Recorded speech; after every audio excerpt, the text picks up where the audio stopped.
हमारा location decision, ठीक है। Factors influencing the location decision of a business, किन फैक्टर्स पे आपका डिपेंड करता है। फॉर एग्जांपल अगर आपका एक बिजनेस जो है वो एक ऐसी प्रोडक्ट दे रहा है जो दुनिया भर के अंदर बनाई जा सकती है और दुनिया भर के अंदर बेची जा सकती है, पहले बनाई जा सकती पे आ जाओ, तो आपका लोकेशन डिसीजन कॉस्ट के ऊपर बड़ा मबनी होता है।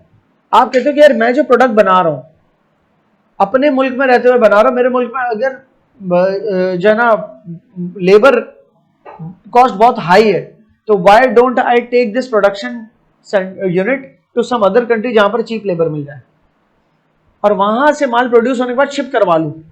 अगर मैं मेरे मुल्क में रहते हुए माल यहीं बना के यहीं बेच रहा हूं, ठीक है। अब उसमें यह है कि मुझे फॉर एग्जाम्पल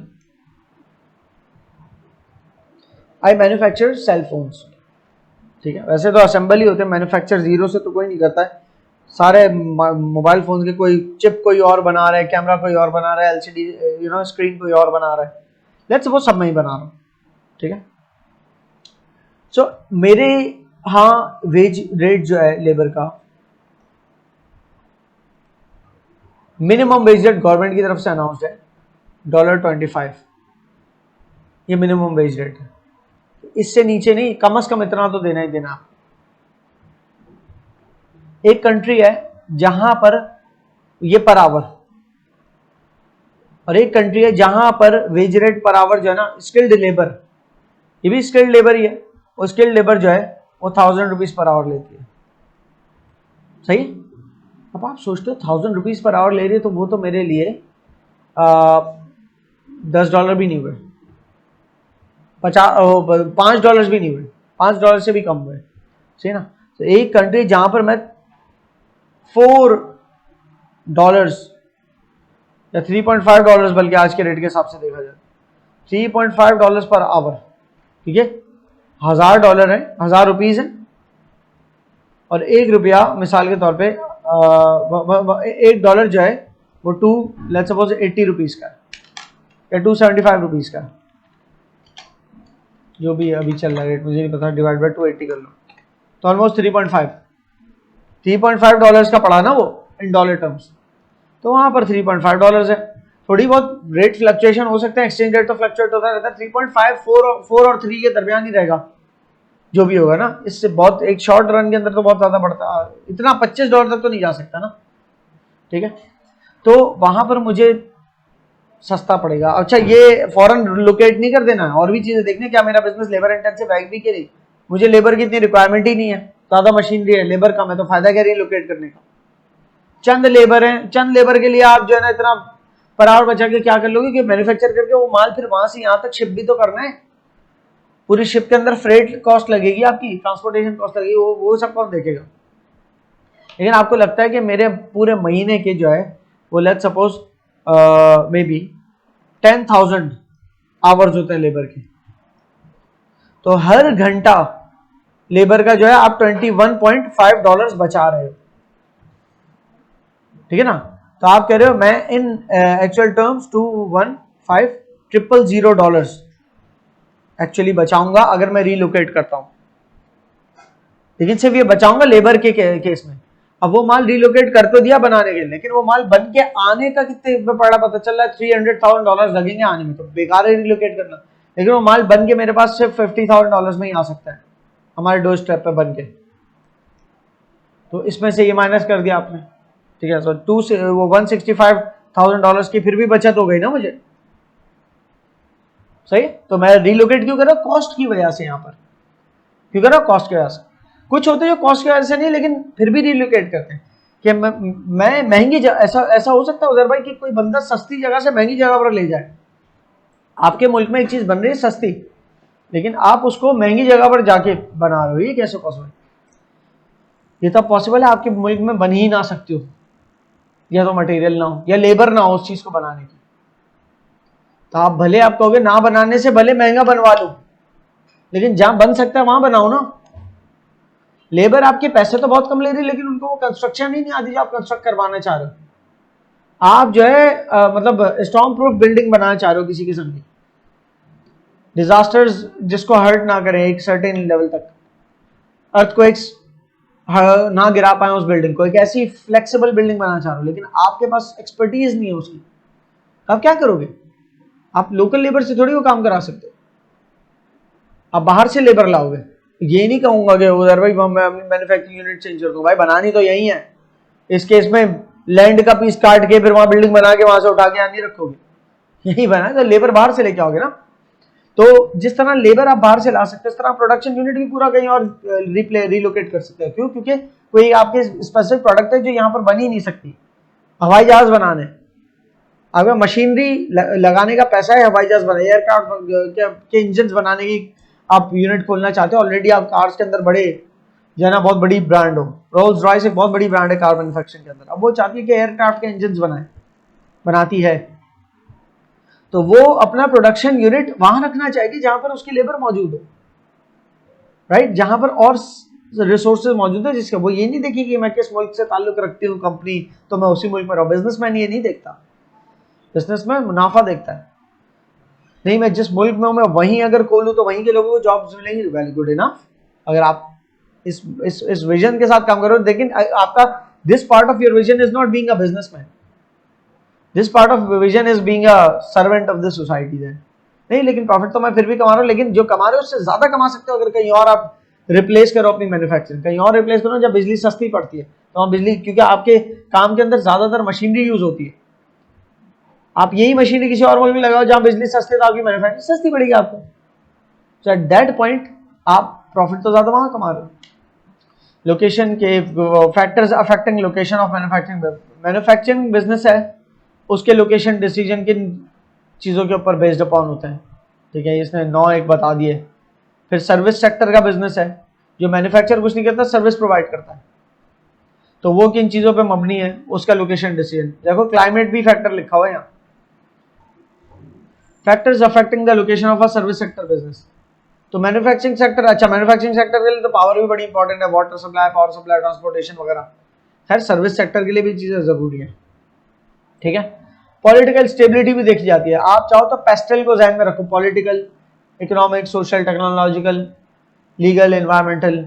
अब एक ऐसी जगह है जहां लोकेशन मैं लोकेट करना चाह रहा हूं कि यहां करूं, लेकिन नहीं फिर भी मैं यहाँ नहीं खोल सकता, कहीं और खोलना, क्यों? क्योंकि यहाँ लीगल नहीं है बिजनेस।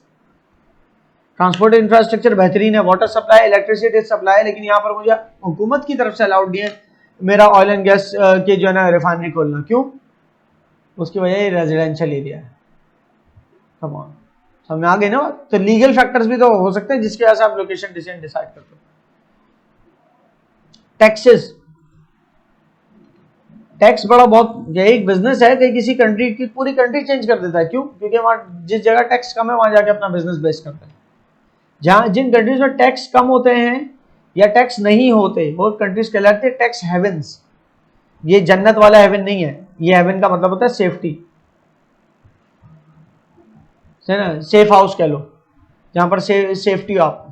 तो टैक्स हेवन वो प्लेसेस होते हैं जहां पर टैक्स से सेफ हो आप, सही। या ऐसे बिजनेसेस जो टैक्स फ्री रहना चाहते हैं या कम टैक्स देना चाहता है, हर बिजनेस ही ये चाहता है टैक्स कम से कम देना पड़े, तो वो टैक्स हेवन्स में सेटल करने का बहुत मतलब उसको शौक होता है। लेकिन टैक्स हेवन्स एक तरफ से टैक्स बच रहा है तो दूसरी तरफ कोई और नुकसान भी हो सकता है। टैक्स हेवन का लैंड, टैक्स हेवन जैसी जगहों के अंदर ना लैंड प्राइसेस बहुत ज्यादा होते हैं, रेंट बहुत ज्यादा होता है। ऐसी जगह जहां पर टैक्स बहुत कम होता है, हर कोई चाहेगा वहां पर आए अपने आप को सेटअप करे, तो वहां की लैंड की डिमांड बढ़ेगी तो रेंट ज्यादा है, हो सकता है वहां पर लेबर एक्सपेंसिव हो, तो आपने बेस्ट डिसाइड करना चाहिए।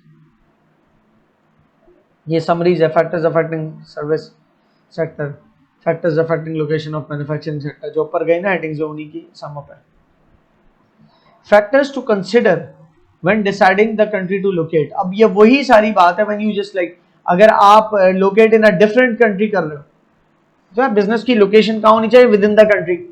ऐसा भी तो हो सकता है विद इन द कंट्री से उठ के कहीं और। अच्छा मैंने अभी कब से मिसाल दे रहा हूँ वो कहीं और वाली दे रहा हूँ, एक कंट्री से दूसरी कंट्री। इसमें ध्यान में रखना जो पिछले हेडिंग्स थी उसमें जरूरी नहीं था एक कंट्री से दूसरी कंट्री पे चले गए, विद इन द कंट्री भी आप एक शहर से दूसरे शहर जा सकते हैं, या विद इन द सिटी भी रहते हुए एक लोकेशन की जगह आप दूसरी लोकेशन पर सेटअप कर सकते हैं। तो ये एक एक्स लोकेशन है, वहां पे समंदर करीब पड़ता है, वहां पर मॉइस्चर ज्यादा है, तो आप वाई लोकेशन पे उसी सिटी के चले गए जहां पर समंदर दूर है, थोड़ा मॉइस्ट कम है, तो आपको थोड़ा कम मॉडरेट मॉइस्ट एनवायरनमेंट के अंदर काम करना है, ठीक है। तो फिर उस केस में विद इन द सिटी आप रिलोकेट कर रहे हो।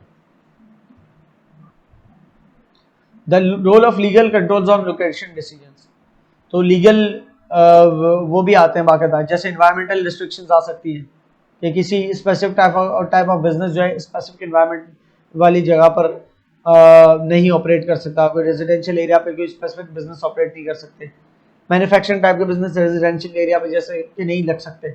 हाँ, सर्विस टाइप के बिजनेस शायद लग सके कि जहाँ पर आसपास रेजिडेंशियल है, लेकिन क्योंकि सर्विस बिजनेस इतना ज़्यादा शोर शराबा सब नहीं होता कंस्ट्रक्शन में सब। इसी तरीके से आपकी जो है ना वेस्ट मैनेजमेंट देखी जाती है कि एक ऐसा बिजनेस जिसके वो एक ऐसी फैक्ट्री या मैन्युफैक्चरिंग यूनिट जिसका वेस्टेज बहुत आता है, तो वो फिर ऐसे सेवेज साइट्स के पास लोकेट करे और कि वो अपना जो भी डिस्पोज है वो सेवेज में कर सके, इंस्टेड ऑफ के कहीं लैंड में डंप हो जाए, तो वो तो लोग बीमार हो सकते हैं, उसका केमिकल वेस्टेज अगर किसी किस्म का उससे। अच्छा, यहाँ पर एक वो बनाई हुई ICLPCM निमोनिक बनाए, recommend location for a business in giving circumstances.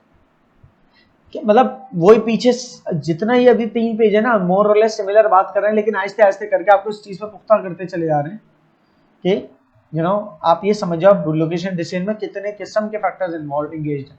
तो ये एक निमोनिक सॉर्ट ऑफ बना दिया उसके लिए, ठीक है ना। इसमें ये वाला भी ऐड रहेगा गवर्नमेंट इंसेंटिव्स। अक्सर गवर्नमेंट का भी होता है कि गवर्नमेंट कहां पर आपको इंसेंटिव दे रही है, तो आप गवर्नमेंट का इंसेंटिव हासिल करने के लिए वहां लोकेट करते हो। गवर्नमेट कभी इंसेंटिव दे सकती है कि एक बिजनेस अगर यहाँ को लेगा हम उसको ये फराहम करेंगे, दे सकती है। क्यों चाहेगी गवर्नमेंट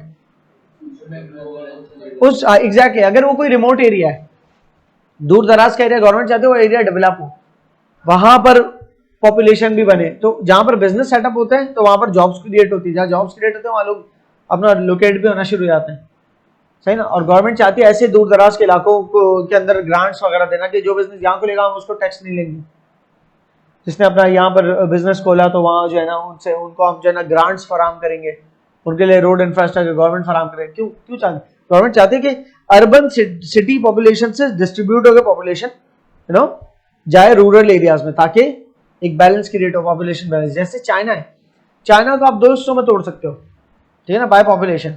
चाइना का पॉपुलेशन हीट मैप अगर हम देखें, चाइना का ज्यादा हाईली पॉपुलेटेड हिस्सा चाइना का वो ईस्ट की तरफ है, east of the China. West of China बहुत लाइटली पॉपुलेटेड है, और पाकिस्तान का जो बॉर्डर लगता है ना खुंजराब पास, वो वेस्ट ऑफ चाइना के साथ लगता है। तो चाइना को खुंजराब पास के बॉर्डर से होता हुआ जो सी पैक का पूरा रूट है ना, उससे ये फायदा भी है कि वो हालांकि चाइना को अपने अर्बन एरिया से सारे कंटेनर्स ले जाके पाकिस्तान से होते होते होते होते गवादर पोर्ट तक ले जाने पड़ते हैं फॉर दैट, ठीक है ना। फिर गवादर पोर्ट पे शिप्स में लोड होती है सारे कंटेनर्स। लेकिन जो भी है उससे ये फायदा है कि यहां पर अब पॉपुलेशन बढ़ना शुरू हो जाएगी, क्योंकि चाहेंगे बहुत सारे बिजनेस यहां सेटल होना। क्यों? क्योंकि यहां से पाकिस्तान का बॉर्डर करीब है, जहां से China economic Pakistan economic corridor के जरिए पोर्ट करीब है, तो वो नहीं चाहेंगे इतना लंबे ट्रांसपोर्टेशन कॉस्ट लगे कंटेनर्स की।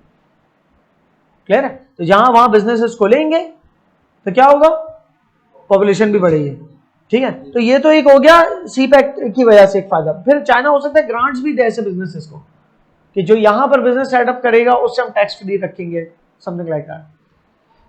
और आप ऐसी चीजें सर्च कर सकते हो। सो ये हमने एक लिस्ट बनाई है, निमोनिक बनाया। इन changing location please consider market growth. ये एक ऐसी जुमला बनाया है याद रखने के लिए, इन सबके इनिशियल ध्यान में रखना। आई फॉर इंकपॉट नहीं भाई, I for infrastructure and transport, कि एक ऐसी जगह लोकेट करें जहां पर इंफ्रास्ट्रक्चर मौजूद है। इंफ्रास्ट्रक्चर में क्या क्या ध्यान में रखना, बिजली, पानी की लाइनें, बिजली की लाइनें, इंटरनेट की लाइनें, टेलीकम्युनिकेशन से रिलेटेड जो भी सिग्नल्स वगैरह आते हो, रोड हो, रोड नेटवर्क्स हो, ये सब इंफ्रास्ट्रक्चर में आता है, ठीक है। तो इंफ्रास्ट्रक्चर, ट्रांसपोर्ट, कम्युनिकेशन, ये सब जो है ना इंफ्रास्ट्रक्चर बना कि वो अवेलेबल हो। फिर सी कॉम्पिटिटर एनालिसिस करो कि ऐसा तो नहीं बहुत हाईली कॉम्पिटिटिव मार्केट है, वहां पर मैं लोकेट कर जाऊंगा तो मैं तो बिजनेस ही नहीं कर पाऊंगा। बहुत बड़े बड़े बिजनेस सेटअप हुए हैं ऑलरेडी उसमें।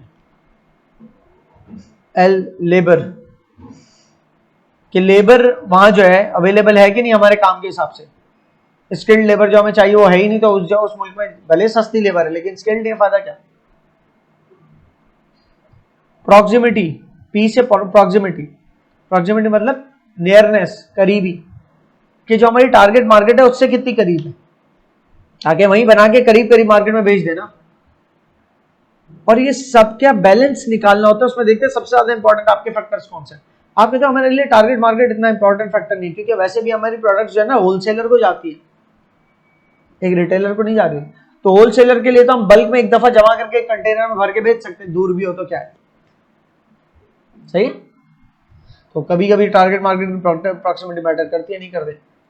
कॉस्ट फैक्टर्स कि जनरली कॉस्ट क्या पड़ेगी, स्किल्ड लेबर अवेलेबल तो है लेकिन है बहुत महंगी, जहां पे जिस मुल्क में वहां नहीं सेटअप करना है, या इधर दूसरी टैक्स कॉस्ट बहुत ज्यादा है, या गवर्नमेंट के रेगुलेशंस भी देखने पड़ेंगे जी से, कि गवर्नमेंट अलाउ नहीं करती तो वहां तो लोकेट ही नहीं कर सकते, या गवर्नमेंट जहां पर इंसेंटिव्स दे रही है वहां लोकेट कर सकते हैं। मार्केट पोटेंशियल, क्या ऐसी जगह मैं अपना बिजनेस लेके जाऊं जहां पर मार्केट हो उस बिजनेस की, पता चला कल्चरली उस बिजनेस की मार्केट ही नहीं है वहां पर, सही है।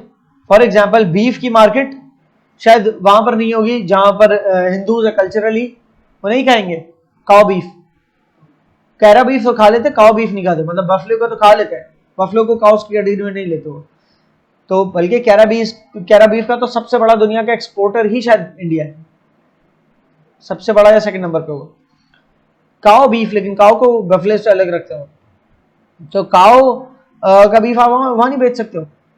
इसी तरीके से पोर्क का बीफ, आप पोर्क का जो भी मीट कहलाता है, ठीक है, वो आप किसी मुस्लिम कंट्री के अंदर नहीं सेल कर सकते, सही। हो सकता है सेल कर भी रहे कुछ मुस्लिम कंट्रीज, जहां कई मुस्लिम कंट्रीज होगी जहां सेल हो भी रहा होगा, क्योंकि वो फॉरेन, वो मुस्लिम कंट्रीज मुस्लिम रेगुलेशन के अंडर तो आती है, लेकिन वहां पर फॉरेन टूरिस्ट और विजिटर्स बहुत सारे होते होंगे। तो ऐसी फॉर एग्जाम्पल दुबई है, तो दुबई जो है वो हब बना हुआ है, दुनिया भर के लोग वहां पर आते हैं, तो वहां पर बिकता होगा, ठीक है। सो लेकिन कोई कंट्री जो कि बहुत ज्यादा मतलब जैसे कहते हैं ना राइट विंग पे, राइट विंग का मतलब राइट और लेफ्ट जो है ना पॉलिटिकल टर्म्स है, तो राइट वाला मतलब वो जो अपने कल्चर को पॉलिटिक्स के अंदर बहुत ज्यादा एम्बेड करके रखते हैं, तो वो पॉलिटिक्स भी उनका कल्चर और उनका रिलीजन ही डिसाइड करेगा पॉलिसीज जितनी। पॉलिटिक्स का मतलब क्या, पॉलिसीज ना, जो आपकी पॉलिसीज है अगर वो आपके कल्चर से ड्रिवन है, तो ऐसी कंट्री जैसे मुस्लिम पाकिस्तान है, पाकिस्तान की जितनी पॉलिसीज है वो मतलब कई सारी पॉलिसीज कल्चर ड्रिवन है, रिलीजन ड्रिवन है इस्लाम से। तो जनरली आपको आमतौर पे भी वो मतलब पोर्क बिकता हुआ नजर नहीं आएगा, आमतौर पे शराब बिकती हुई नजर नहीं आएगी, तो यहाँ पर किसी का इस तरह से आके खोलना फायदा नहीं है, कहेगा मार्केट पोटेंशियल ही नहीं है। अब इसमें कोई आके ये बात कर सकता है नहीं मार्केट पोटेंशियल बहुत है, भाई फॉर्मली तो नहीं है ना, वो इनडायरेक्टली हो, तो उसको अभी हम क्या बहस करें। Then there is a last case studies, case studies को तो मैं रोकता भी नहीं क्योंकि ये आपकी करने की चीज है।